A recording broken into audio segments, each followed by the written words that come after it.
Hi, Connie. Thank you for meeting with me today. I appreciate it. Thank you for having me. I appreciate it. Yeah, of course. So, in a few minutes, just tell me about yourself and what you do.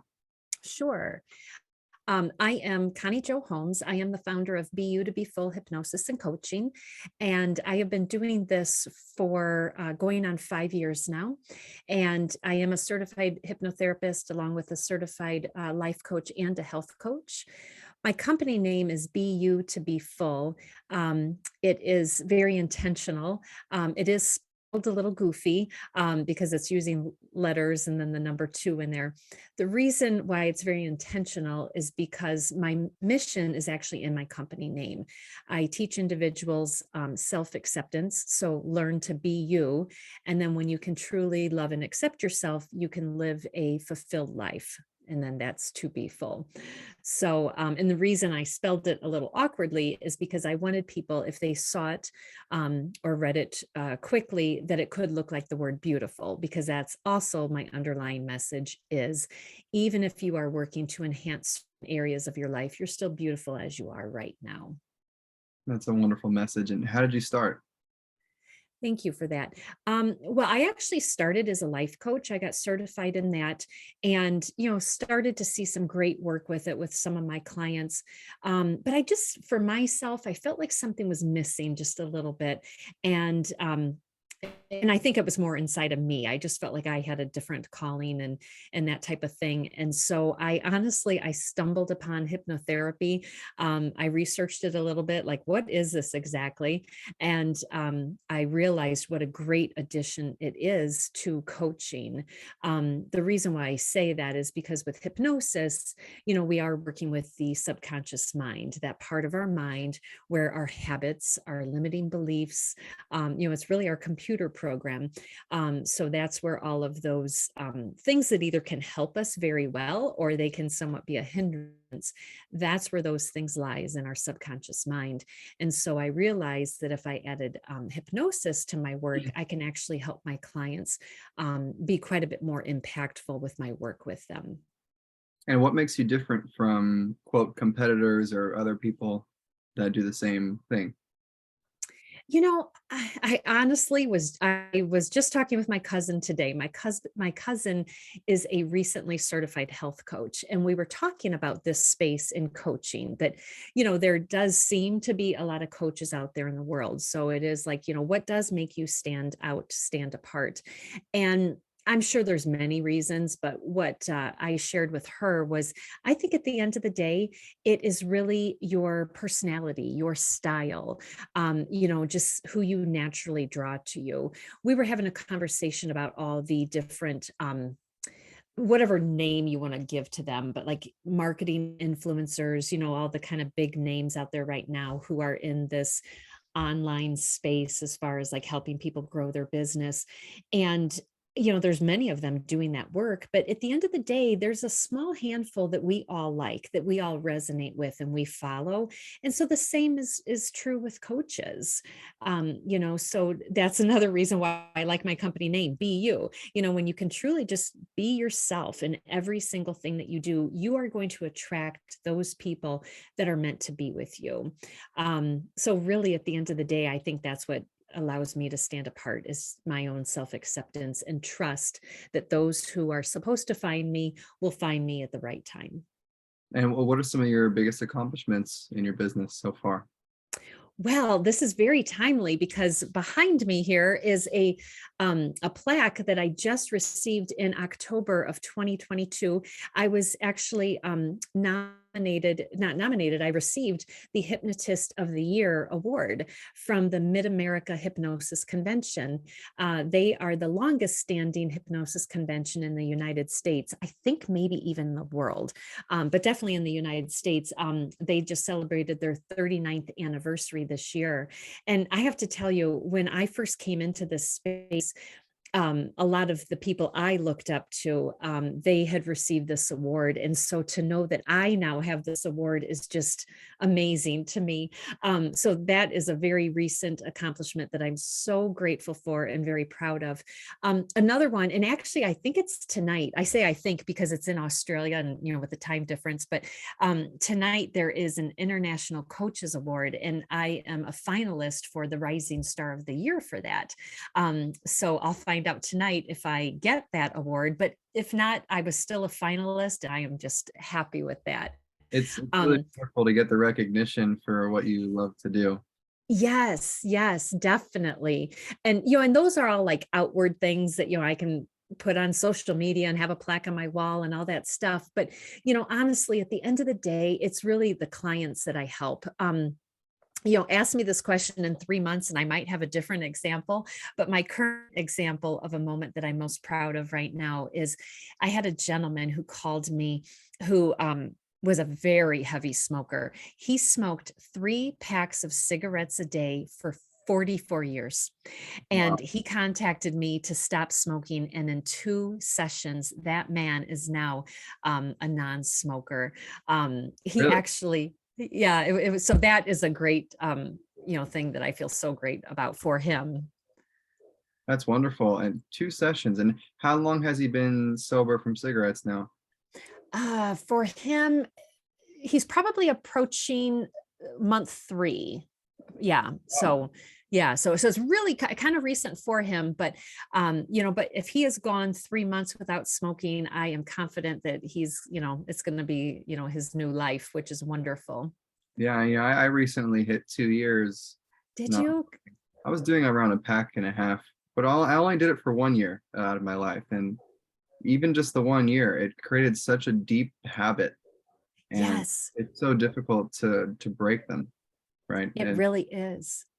Yeah. yeah, Congratulations to you to be a non-smoker. Good for it's not you. about me. I was trying to relate, but um, it's the way I did it. I don't know if you approached it differently, but I just did cold turkey and I just stopped.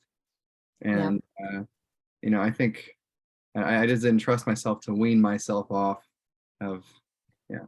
Yeah. Yeah, I hear you. And my husband, actually, he used to be a smoker, and he's quit twice in his life. And the one time he did do it cold turkey, this last time he weaned himself for about a week using a vape. And that was just enough to, be able to successfully wean him off. I think he's going on 9 years himself. Yeah, well, luckily I never liked vapes ever. So I never did that. And some people they're addicted to that as well, and then they have to get off that too. And Exactly. yeah. Yeah. One thing I do need to clarify, my husband stopped smoking before I became a hypnotist.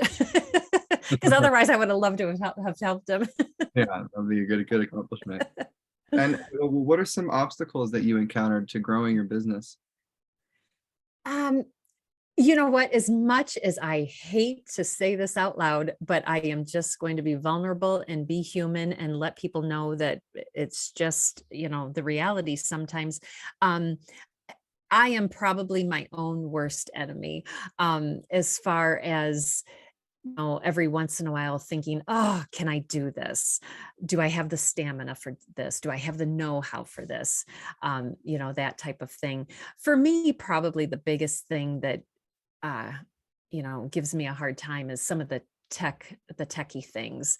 I do have a virtual assistant, which she's very, very helpful. But still some of the techie things, kind of hold me up a little bit. So that's probably always an obstacle for me. Yeah. Yeah, okay. And well, what's your vision for your business? My vision for my business is, so what I well, it's all about helping people and all of that. And I'm doing a lot to get a little bit more on the online space, and doing some group hypnosis, that type of thing. Doing that for 2 reasons. One, I can reach more people at one time. And then also when you do this as a group, normally the pricing reflects that. So then it's a little bit of an easier point of entry for some people. So it's about, always looking for ways to get out there and make an impact with people. But I do have to say, my further goal to that is I want to make enough money, and I do have a big number in my mind for that, because what I would love to do is every year I would love to find a handful of animal vets in my area and just go to them and hand them big wads of cash. And my intention behind that is I think a lot of people, whether we've personally been in this situation or we know people who have, where an animal suddenly gets sick or an animal, it just gets injured or something like that. And you have that emergency vet appointment and you have a really tough decision to make. You either need to put thousands of dollars into a surgery or medicine or something like that, or you're going to have to put that animal down. I would love to be, and I want to do this anonymously, but where I gift this money to these vets, and these vets, they know their clientele and that type of thing. So they would kind of just instinctively know those people who are probably going to make a decision to, euthanize that animal because they don't have the funds. And I want that vet to be able to say, you know what, we have an earth angel for your fur angel. And if you can meet us halfway, we can cover the rest of it with this donation. That is my ultimate dream. And that's what I'm working towards. That's really holistic. That's Thank you. very pure desire for you and your business to grow. Where did the desire for animals to help them? Where did that come from? I'm a farm girl. I was raised on a on a big farm in a small little rural community called Polo, Illinois. So I'm definitely a farmer's daughter. But then also as an adult, my husband and I, we live on a hobby farm. So we have dogs. We did have a cat. And we have chickens and ducks. And we used to have a couple of mini mules. We recently moved. So some of I ended up rehoming my two mini mules to a great place and they were able to go together. But anyways, so I just love animals and we have animals right now. I have lost animals. One of them did get hit by a car and that was just devastating. Oh, My cat, before we did have to put him down, we doctored like crazy with him. And I was so fortunate that we had the money to do what we did with him. And, we were able to prolong his life, in a good way for him too. And it just made me feel good that we were able to do that. And I just know so many families aren't in that position. And it just would bring a smile to my face to know that, not only that 7-year-old little boy that comes in with his wounded dog, that he can see the beauty in the world, but also that dog can actually like go on and live a beautiful life like he was intended to, just minus this injury he had or something that's going on with him. oh, that's sweet. Thank Um, you. so what's one of the biggest realizations you made in your life for your business that helped it grow more? Hmm. That's a Or that, really good question. You know what? To consistency, I would say. Um, Mindset and consistency. Even though earlier I just admitted to like, oh, sometimes, like being at the cusp of something and being like, oh, can I do this? And I'm a hypnotherapist and a life coach, so I know all about mindset. But even though we know these things, they can still get in our way. Um, so I think those are probably the two biggest things is just having that mindset of, you know what, I can do this. And even if it's not perfect, it's, there's no such thing as failure. It's just feedback. And really having that attitude and that approach with everything. But then also being consistent. I notice the times in my career that I am consistent with my activities, with my, whatever I'm doing, sure enough, that pays off in the long run. And those times that I think that people aren't seeing things or hearing things or paying attention, so therefore I might stop it for a while. Well, I end up seeing that, down the road as well. So I think mindset and consistency is probably my two biggest things that I've learned.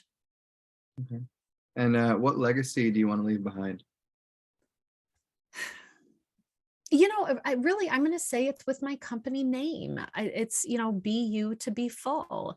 It really saddens me to see so many people in the world who just don't think that they're deserving, that they don't think that they are deserving of things, that they're enough, that type of thing.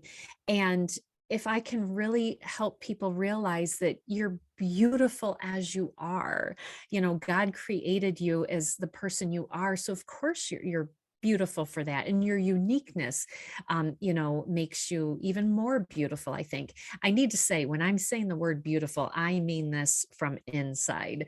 Outside, because I think if you're beautiful on the inside, it really just reflects in every area of your life. But I do want to say that when I'm saying beautiful, I'm saying it from a soul's point of view. Um, but yeah, I think the legacy is just to let everybody know that it's okay to love and accept yourself. And you have to do that so you can show others how to love and accept you as well. That's wonderful. And finally, what's a message you'd like to share with our audience? You have some really good questions. um, you know what? I'm going to say this because this is another thing that I think helps people be successful in business, but also in life. But also, I just for a hypnosis conference that I'm attending, the people organizing it put out some challenge, a video challenge about change. And one thing I talked about in there that's getting a lot of feedback. So I'm like, okay, maybe this audience can benefit from hearing this. It's about wonder thinking. I think when a person can be curious, like remember when we were kids Yeah. and before, like we had fears of things and we were so curious and we would go and explore and be outside all day and all that kind of stuff because we were curious. And think about how expansive our life was when we were curious. And then think about when you're in fear, like, you're kind of like balled up a little bit, like kind of hunkered down, so you're closed off to things. So I would like to remind people to open up your minds and approach everything from curiosity and wonder thinking. So, as an example, I wonder what the audience is going to think of this podcast interview. I wonder if I will have touched any lives today. I wonder, if Ian is happy with this podcast. I wonder, the person that heard this message, how many people they're going to retell this story to have a ripple effect, that type of thing. I really encourage people to approach everything with wonder thinking. Or if you're scared of something, like I just this morning, an email went out for to announce a group hypnosis, online group hypnosis offering that I have to stop smoking. And when I saw it land in my inbox, like there was a moment like, oh, I hope everything's all right. I hope the links work and all that kind of stuff. But instead, I quickly turned it to, I wonder how many people are going to receive this message and say, this is my sign. It's my time to quit smoking. I wonder how many people are going to sign up for this. I wonder how many people are going to stop smoking as a result of this. And, when you really can approach life and definitely your work that way, it opens up so many more doors in your life. And I guess that would be my parting message is, what let's live in an open, expansive world and one of abundance. And let's get away from closed off worlds, where we live in lack. Yeah, well, fear can be very paralyzing, Yes. right? Yes. Yeah. And I honor that and I understand that, because that's a lot of it is meeting people where they are. Some people have just had, a lot of negative experiences and things like that that just exacerbates their fear, right? So it's really like working with that person and letting them know that, you know, uh, anything that happened, I always have this viewpoint too, that things that happen in our lives happen for a reason. Or I'm sorry, I was going to use another analogy there. Things that happen to us are either a lesson or a blessing. you know? So even if something was kind of crummy, there's still a lesson in that for us that we can use, for the next time. Everyone goes back to Thomas Edison and like, it's 10,000 failures of, creating electricity, but it was 10,001 and hey, he got it. So think of all those lessons that he learned along the way that allowed him to be successful at the end. Yeah, yeah, that's all part of the journey, and people quit too soon. Even in my space, my mentor always tells me the only way that you're not going to be successful is if you quit, because 90% of people who come into the business leave within a few years, Yes. and Yes. it's the ones who stay who become very successful in One everything, in everything you do. Right, right. Well, if I can share one thing, because a couple of years ago, I published my very first book. It's actually titled "Be You to Be Full." Although since it's a book, I spelled it properly. But that's just how much I believe in this message that I put a book out regarding this topic. But anyways, the person, the teacher who was running the course always talked about, getting away from perfection because perfection just never gets anything, off the ground. And, just saying that, perfect is done. Would you rather have that perfect manuscript that's still in your head, or would you like to have that book that's published that's 98% perfect, but yet it's on the shelves and people are reading it and you're changing lives? What would you rather have? Yeah. Well, I really appreciate you sharing your perspective with me and our audience, and it's really great that you've been able to touch so many souls so far, and I hope that your reach continues to expand. And Thank you. yeah, no problem. And thank you for joining me today. And I look forward to speaking to you more in the coming weeks. All right. Thank you so much. And I thank you for this opportunity and I wish you all the luck and everything that you're doing too. Thank you. Bye. Bye.